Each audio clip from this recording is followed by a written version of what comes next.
What's going on, everyone? Welcome to the channel. I am your engine informant, and today we're going to show you how to change the clutch in a Gen 4 R1.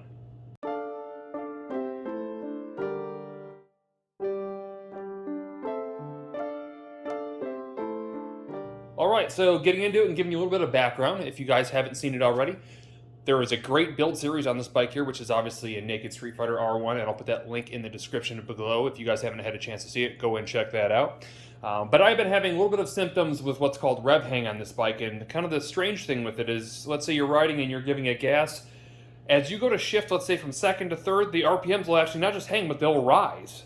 And I've tried pretty much everything from making sure that the throttle cable had play, the clutch lever had play, I made sure the oil level's what it was supposed to be, pretty much everything you could think you could do to get rid of this problem. And the last two things I'm down to are basically, I was told the clutch could do this, and that the air filter, if it was too heavily oiled, could do that. So those are kind of our last two hopes. I did check the idle and made sure the idle was idling between at 1,000 and 1,100 RPMs, which it is, and I still can't seem to kick this issue.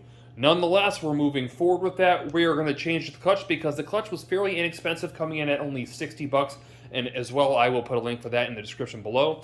I think the OEM one's like 178, so 60 bucks is fairly cheap. And I thought, you know what, for just 60 bucks, if this for some reason fixes it, or even if it doesn't, I'll take a hit for you guys and let you guys know if this had a positive outcome. It's basically worth doing. So let's get into it. It's time to start working on the bike. The first thing that we need to do is take off the lower fairings. Now, you guys know that mine obviously is a little bit different, probably what yours looks like, but I will grab the camera here and show you basically what you got to do.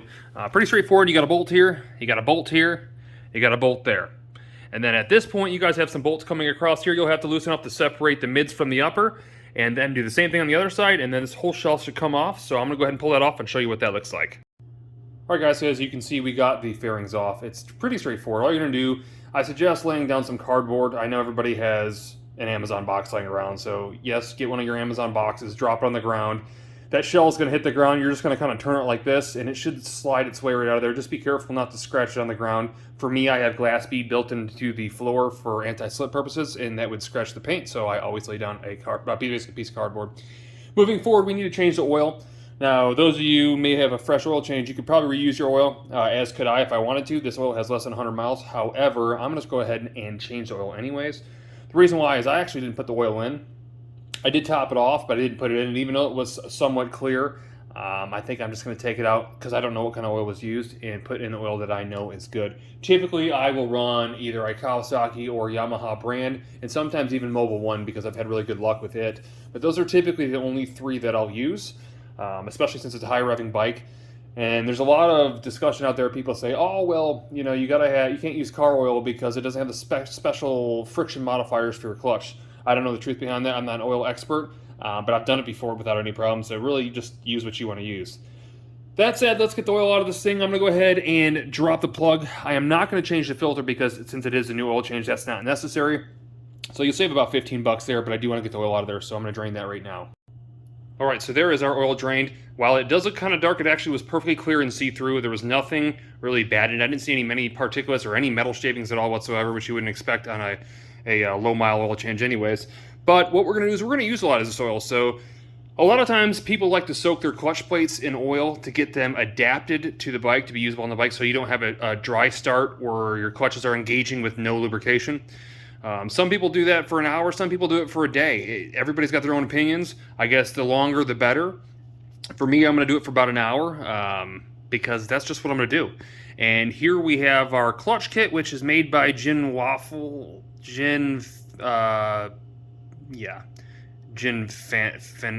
I don't know.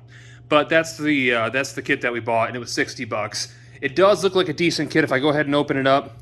Not bad. It comes with stiffened springs, so if you guys don't know already, in my history, I know that Yamaha clutches aren't the strongest parts of the motor, and they do have a habit of sometimes freezing up and going kaboom. So, yeah, so a stiffer spring would help basically stop the clutches from slipping on each other, so that should work. And looking at the plates themselves, they look, and again, this is not a sponsored video by these people, or this company, I don't know of them. Plates feel okay. I don't think it feels quite OEM, I'll be honest with you. But the friction plates, these feel fine. They have good depth. I'm sure mic-wise they're probably what they're supposed to be.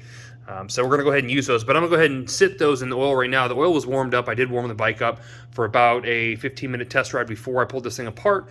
So it's still warm, not hot, but warm, and that'll help get that settled inside the plates themselves. So let me go ahead and sit those in here, and we're going to start taking off the case right here. All right, with all your fairings in the clear and the open clutch case like you see here, we are going to go ahead and pull all the bolts that go around it off. Just before that though, keep in mind that you do have to loosen your cable right here. You'll want to do that. You don't necessarily have to do it up at the handlebars. A lot of times you can just take these lowers off right here, and this thing will come loose enough to where you can get the cable out and just slide this off. So that's what I'm going to do. I'm going to pull these bolts off, and then we're going to pull it straight out. Keep in mind you want to make sure nothing is loose in there. There shouldn't be, but you want to make sure nothing falls into your oil, so make sure you move your oil out of the way. Alright guys, so if you did what I did, then you should be seeing the exact same that I'm seeing. Now don't worry, this thing looks like it's loose. It's supposed to be like that. It gets pushed that way. There's nothing wrong with it when it's sitting that way. But I will tell you guys, there's some people that tell you that you don't have to drain the oil out of this. You can lay it on its side. Yes, you can lay the bike on its left-hand side. If you're able to do it without breaking the fairings or it tipping over or busting the tank or anything, yes, you could do that. By all means, if you want to do that, you could do that. If you don't want to change the oil, by all means do it. Nothing special to it. You're just being careful laying the bike down on its side, just so it's barely off the ground and the oil is basically sitting in that side of the motor. And this side's free of oil, and you could be doing the same thing I'm doing right now. So if you guys want to go that route, by all means go that route. I'm doing this way because this is the correct way. But also want to share something with you guys. So if you guys have some rattling going on in your engine, basically when you're sitting in neutral or between gears, you kind of hear like a shuffling. It sounds like loose change kind of lightly. Odds are it's your springs that are going bad. And I don't mean these springs here, which are your actual clutch stiffened springs. We have an extra clutch for an R1 down here. I'm going to show you. I'm going to tip it upside down here. These are the springs that actually give you problems. What happens is these end up kind of wiggling. Now this isn't a bad clutch. It's got very, very minimal play. So it didn't have any problems. I actually borrowed this from our sponsor of today's video, which is jetmotorsports.net. If you guys are looking for quality used parts at great prices, definitely give them a shout out at jetmotorsports.net. Anyhow, this is one of their parts, and it is a good part, but normally when these things are bad, you'll see this thing wiggle around quite a bit loosely. That's where you get your rattle from. A lot of times what people do is they'll stick a small washer in here and they'll tack weld it in so you don't have that little bit of looseness anymore. My particular one isn't bad, and neither is this one right here, but I just wanted to show you guys that if you guys have that rattle, that is probably more than likely your problem. So you want to tend to it while you have it out. You might as well, because you're already doing the clutch. Moving forward, I want to get this thing out, so do you. So we're going to take our 10mm socket, we're going to zip out all these, and we're going to be careful to pull this out because this will fall on you. Now, I do want to note something here, and you guys need to remember this. When you're putting these back in, and we'll get into this, your very top one is offset one space. You see where all the other ones are lined up right there? Your very top one's going to go in the next one over. They call it half basket or half something or another. I'm not sure what it's called, but something like that. Sometimes in the very first one will be. I don't think it is on this bike, but sometimes they are. So what you want to do is make sure you put it back that way, obviously. But you'll know more about that when you take this apart, and we'll show you kind of how to put everything back together and the order it is. I do have the service manual stuff printed out, so you'll be able to look at that as well. But let's go ahead and zip these out. Be careful and get everything out of there. All right, guys, so all 6 bolts and springs are taken out. Now we're going to be really careful, and we're going to go ahead and slide this thing out like you see me doing right now. Make sure you don't want to lose this inner piece here. You can see that there. You don't want to lose that piece. Now our first clutch pack is stuck onto this piece here. We're just going to remove it like so. And what I want to do is I want to go ahead and take my mic. I'm going to double check to make sure that the thicknesses on the new clutch are the same as the old. That'll tell me one, possibly 2 things, that either, if they're the same, then either the new clutch sucks and it's no good, or the old clutch wasn't bad. So I'm having a feeling they're going to be the same, and the old clutch probably isn't bad. This clutch only has 8,000 miles.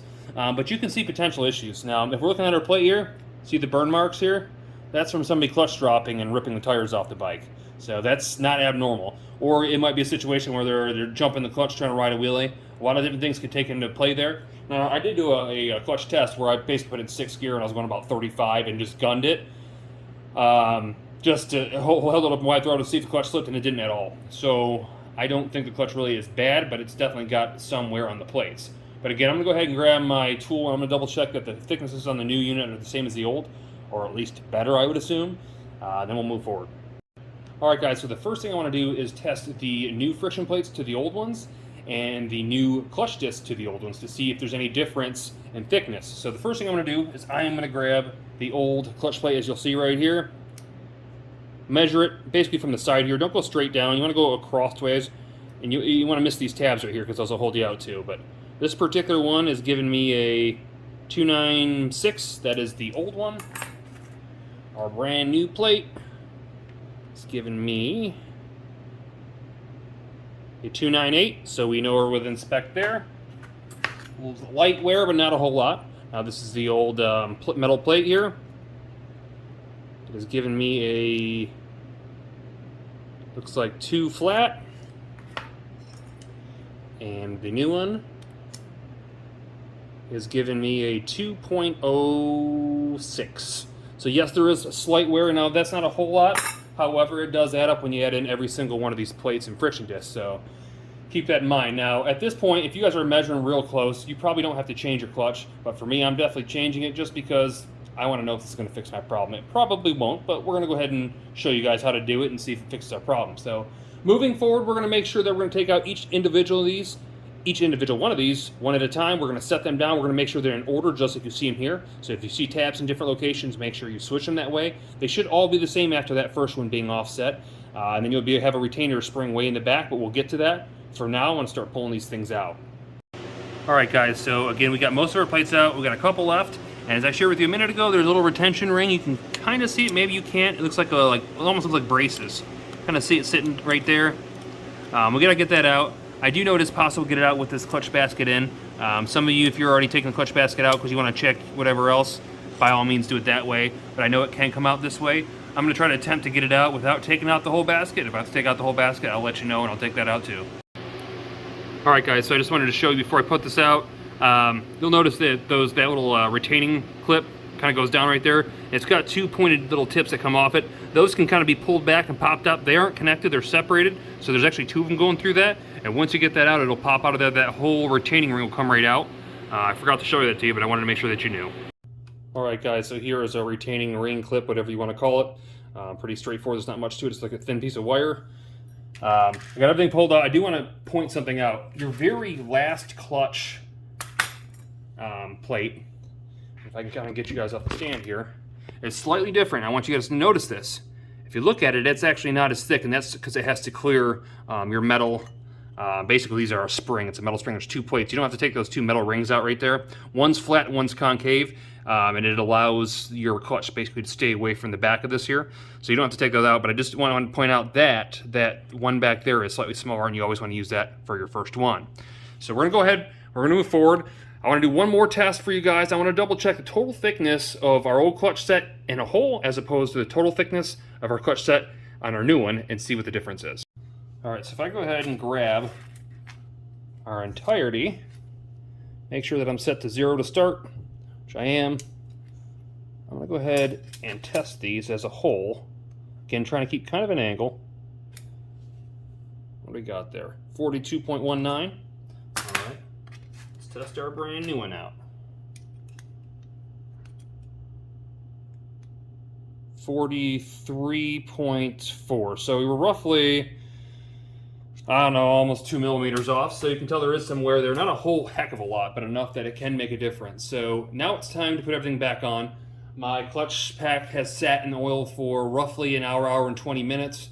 Now I'm going to go ahead and stick it in, making sure that I put it in the same order that I took the old ones out, and that I have the tabs all aligned like they're supposed to. Now keep in mind, the original back tab is the same tabs going through as all the others except for the very first one. The first one will be basically one notch over. So I'll show you what that looks like as I'm putting it on. I'll be right back. All right, guys, so you guys know I'm here to show you how to do the hard, tedious things. Some of you guys are probably going to struggle a little bit getting this little retaining ring back on here. It is kind of a pain. The first thing I want to state is that you have one plate, or one that's different, our skinny plate behind our fiber disc, and then you have one metal clutch disc here. So keep in mind you have one of each there. Then you put that metal retaining ring on. What you're going to want to do, you're going to want to find the little area where your little arrows or your little T's point down inside the hole right here. Go ahead and put your first one in. Get yourself 2 small screwdrivers like this. You're going to spin it in a circle, and you're going to make sure that you push down on every single dip right here so it clips into place, keeping tension on the outer side. Once you get all the way back around, you'll see it looks just a hair short. Get that tip of that thing popped in there, and once you pop that thing, you'll hear it clip, and you'll know that you're in and you're good to go.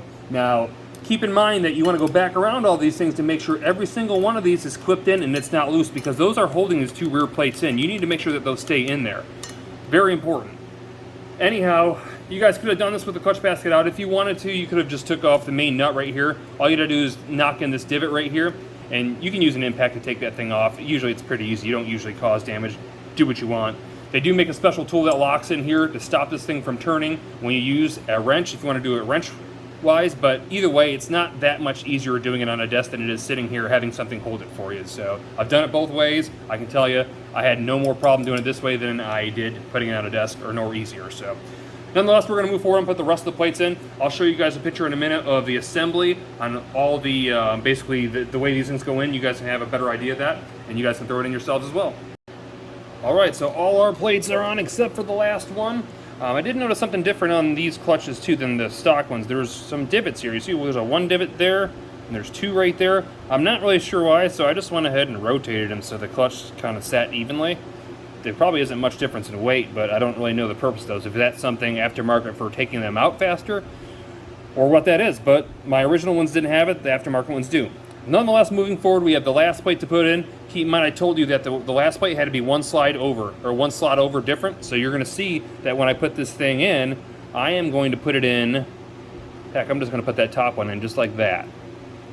See how that sits right there? Now we are good to go. We're going to go ahead and set our upper half of our basket, or I think they call it a clutch boss or something like that, the top half of it. So we want to slide this back in over top just like so. And I'm probably loud in the camera, I'm right on top of it. We're going to go ahead and zip these screws back on. I want to test the difference in tension between the original springs and height and the new ones to see if there's any wear, and see how much difference that the aftermarket ones pressure is that they say it is. They say it's a heavy duty clutch spring, so we'll find out. Alright, so I was going to put these things on a scale and push down on them, but then I couldn't really figure out, well, what's the total distance I'm pushing to come up with the right different pressures. Whatever. It is what it is. I can tell you the difference visually in looking at them. This is the aftermarket. This is the OEM. Size-wise, the aftermarket one is slightly skinnier. They are the exact same height. The aftermarket one is slightly stiffer, hardly noticeable, just barely. And it has one more coil than the OEM one. So we're going to try them out. If for some reason I don't like them, I can always throw the OEM ones back in. But I'm going to try them out just because they're new, and these ones have 8,000 miles on them, so why not? Let me get those thrown in. I'll show you what that looks like. Alright guys, and just another quick note. You're going to experience problems with a really stiff clutch. You're not going to understand why. You're going to think it's the springs that you put in if you don't get this part right. Now, if you don't get this thing set up, but you think it's all the way on there right now, and it's not, if you don't get this thing sitting flush against that clutch plate right there, it's going to feel super stiff. It's not going to be right.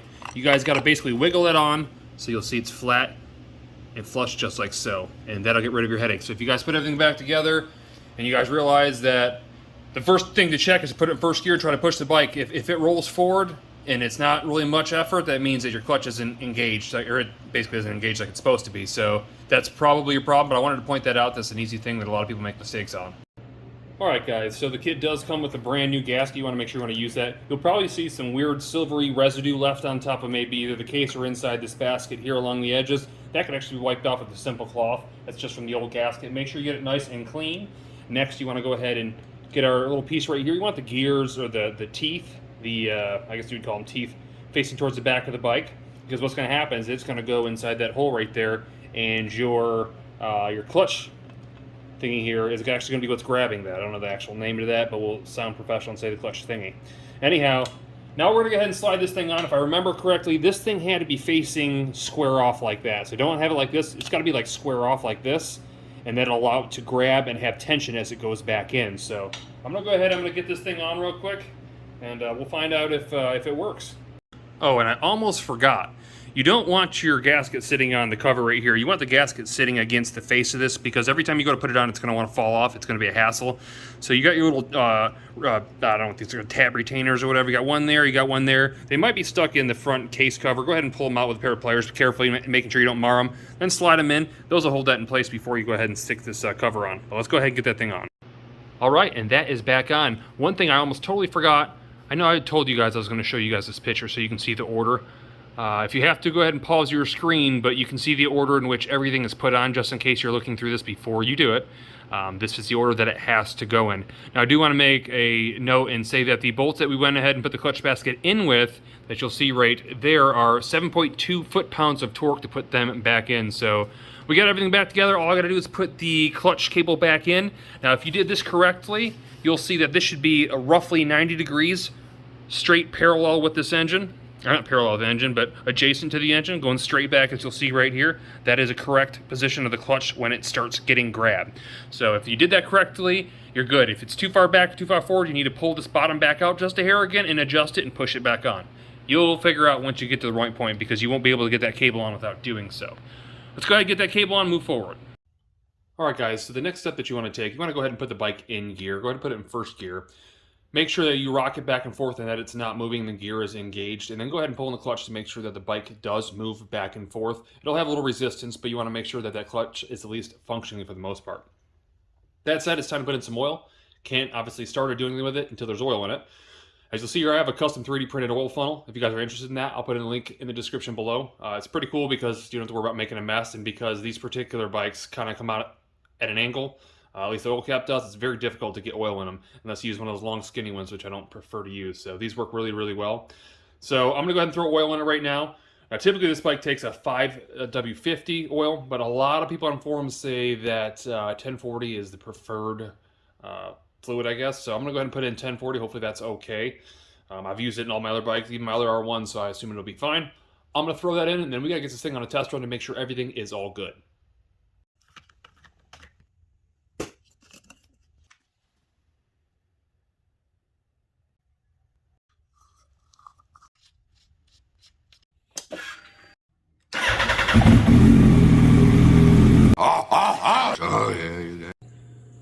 Alright guys, just got back from the ride, everything went well. Wildly enough, a new clutch solved my weird RPM rising between gears problem. Now, I didn't think it would. I figured it'd be something more with the throttle cable or something. But I started thinking about it, like, it doesn't do it in neutral. It revs and drops just perfectly fine. It only does it between gears when I'm moving, so I thought it had to do something with the drive chain.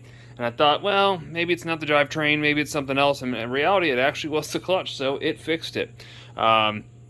The clutch is really smooth. It grips. I haven't had any problems with it. For 60 bucks, I definitely recommend it as a replacement clutch so far. Again, the ride was only 7 miles long. I don't know how long the clutch will last, but I can say, again, this is not a review. It just simply worked for me so far. So I hope you guys like this content. If you did, definitely throw that thumbs up. And if you haven't already, click subscribe, and I'll see you in the next one.